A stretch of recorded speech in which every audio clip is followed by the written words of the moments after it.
to talk about the Arkansas series. They took 2-for-1, 2 of 3 from us. We lost the series, but it wasn't the bats. Everybody was worried about the bats coming into the series. It was more of a bullpen issue. What did you say, Chris?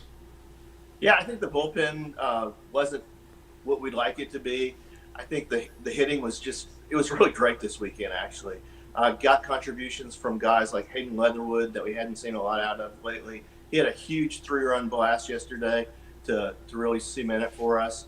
And then today, we just got a ton of hits. I mean, I'm looking at the scoreboard right now, and it was just a lot of hits, home runs from bench, home runs from Graham, so really, really good stuff. Yeah, it was pretty fantastic, and that home run from Graham was an absolute no doubter. As soon as the ball left the bat, you just knew it was gone. Yeah, just really, really good stuff. Yesterday, a guy that really stood out was Hayden Dunhurst. Hayden went 7 for 10 yesterday, and 5 for 5 in the first game, which obviously was a career high for him. So really, really strong in that category from Hayden. Just really impressed by the bats. They got out to such a big lead today that it's so difficult coming back from 11-0. Mm-hmm. Yeah, and everybody's going to look at today and like, why didn't we win the game today? But I think, in my opinion, the game was actually lost in the 7th inning of Game 1 from that point on. You started having to go through many bullpen arms, and that just left you so shorthanded today as against a great hitting team. Absolutely, and I think the doubleheader, while people don't think it comes into play that much, it comes into play a lot because we're playing 2 games in one day, and then we have to come back the next day and play another game. And so in reality, we played 3 games in around 28 hours, and so that really puts a lot of stress on your arms, and it doesn't allow those guys that threw yesterday to throw as many pitches as they would if they would have just come in a normal Game 1 situation on a Friday. Yeah, and to go to Game 2, to talk about the win last night, it was a major hitting performance, a good performance by Doug Nikhazy. The team really started to gel a little bit before the slow start today. Yeah, I think, we jumped out on Arkansas in a similar fashion to what we did in the first game, but yesterday Doug he held it down. And I think getting those 5 runs on the board just make it so much more comfortable for a starting pitcher, and so much more comfortable for a team that really got, kind of hit in the mouth, much like Hayden Dunhurst described yesterday in postgame. We got hit in the mouth a little bit in Game 1, and, we weren't expecting that.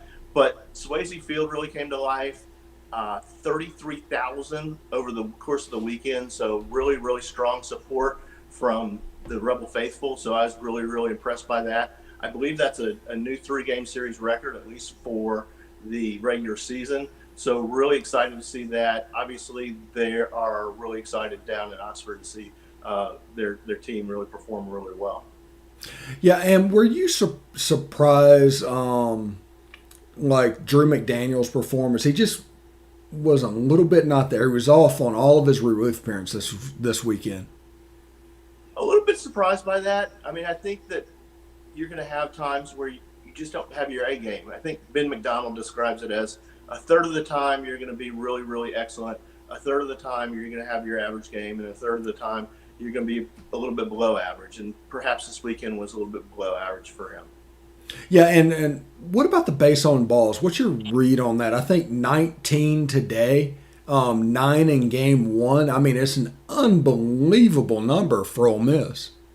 Yeah, I don't know where that came from at all. I wish I could explain that. That was something that Coach Bianco pulled up in postgame when he talked about how many free passes we gave Arkansas. And when you do that, it just puts so much stress on your defense, so much stress on your pitching staff. You're talking about 2 runners per inning that we allowed on base without even touching the ball with their bat. So that's just a lot. And Arkansas is a great hitting team. My hats are off to them. I mean, they came to play this weekend, and they got hit in the mouth today a little bit too. Going up 11-0 and then seeing a team come back and tie it on you in 7 innings, that's really got to mess with your psyche a little bit. But the flip side of that is we could have thrown the towel in today after going down 11-0, and we didn't. And so that really excites me that those student athletes in our dugout really have the mindset that they're never out of the fight. Yeah, So and that go ahead. go ahead. Oh, is it But with, they're, when they're it's never out of the fight, and go. so I think it's really important that they know that they can score a lot of runs, and that's really important. That when they do get down in another situation, hopefully it's not going to be 11 runs again, but when they do get down in a situation like that, they're able to come back and score runs in bunches. Yeah, I was just going to say that they have experience now basically playing a slow pitch softball game where the scoreboard is going like a pinball machine, and it's not something that's going to get to them again. They've actually been through it. Yeah, I mean the bats are going to be there even without Tim Elko, which I think is a huge, huge loss, obviously. Mm-hmm. And we haven't really talked about that yet. But losing Elko for whatever period of time he's out, if he is able to come back and hit or play the field, we don't know yet. Coach Bianco hasn't said one way or another. I still think they're waiting on some inflammation in his knee to go down and see where we go from there. From all accounts, I think he does want to come back and play, but it's just a matter of whether he can and what his body is going to allow him to do. Yeah, and it is a huge loss. And now, as you can see with the lineup, there is a hole developing at first base. They tried Kel Baker, they tried Trey LaFleur. You saw a little Calvin Harris today over there at first base to try and figure out what they're going to do. How do you see that going forward?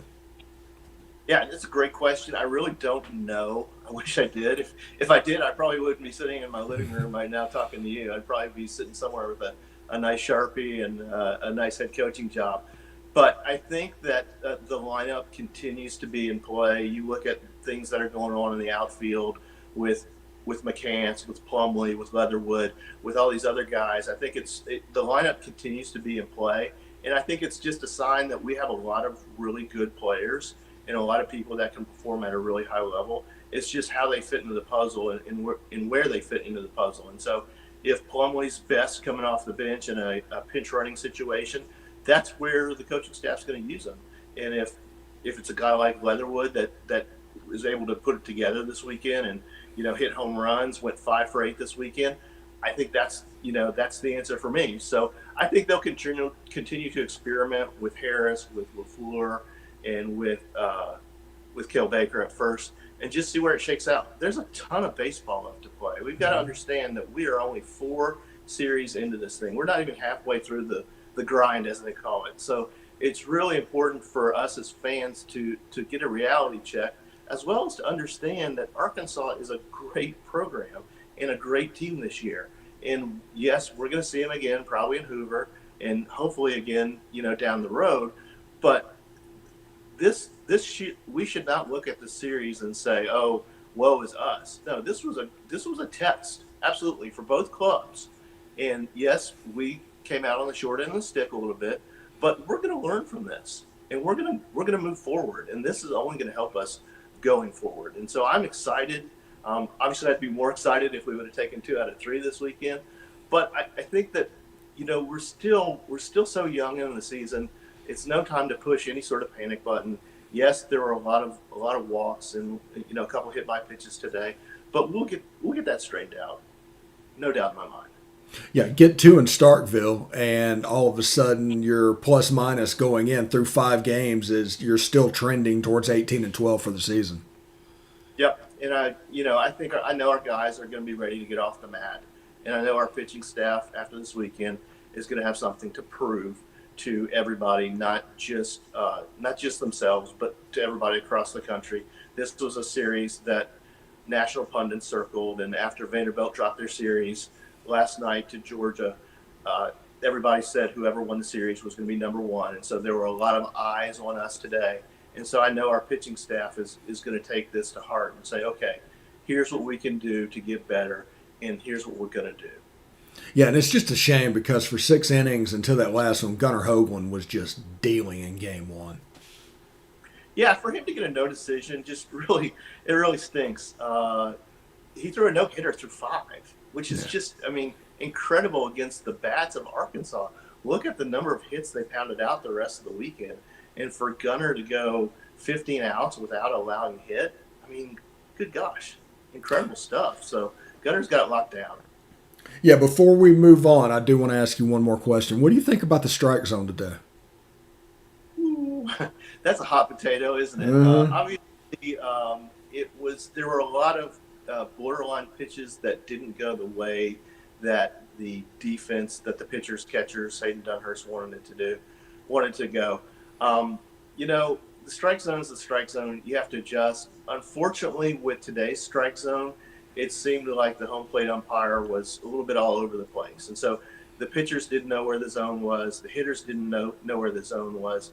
Everybody can really adjust to the zone when they know what it's going to be, whether it's a ball or two inside, a ball or two outside, a little bit up or a little bit down. But when it fluctuates like it did today, it's just hard to play baseball. Yeah, when you have that tiny zone, all of a sudden it's going to help the hitters out, and you end up with 46 hits in a weekend. Yeah, absolutely. So it's crazy. Okay, it's time to play our favorite game. Austin P. Tuesday. Who's going to get the start? Drew McDaniel pitched twice. Josh Malice picked twice. Who's going to be the guy going out there? Wes Burton, maybe? I anticipated this question, Steve. I don't have an answer this week. It's anybody's guess at this point. Coach Bianco was not asked this question during post game, and I didn't dare ask it either because I knew what the answer was going to be, and it was going to be, we haven't gotten that far yet. I don't know. I wish I did. Again, if I knew that answer right now, I'd be holding a Sharpie in a dugout. So that's the best answer I got for this week. All right. That is Chris Muller from the rebelwalk.com. Go over to him for all your baseball news. It's basically subscriber level information, and you don't have to pay a dime. I mean, it's absolutely great.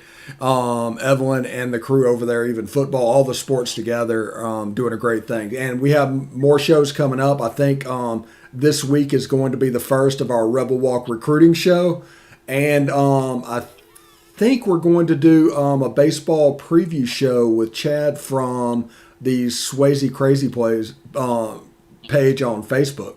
He's now writing for the Rebel Walk, so that could be interesting. It's like we get Chris afterwards, and I think we get Chad before. So baseball should be in good hands on this channel. And coming up this week on the Palmcast, we should have an interesting guest on Tuesday.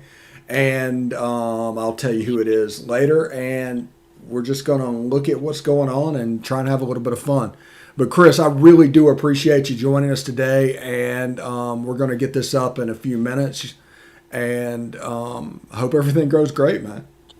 Enjoyed it as always, Steve, and hotty toddy. Hotty toddy, bud.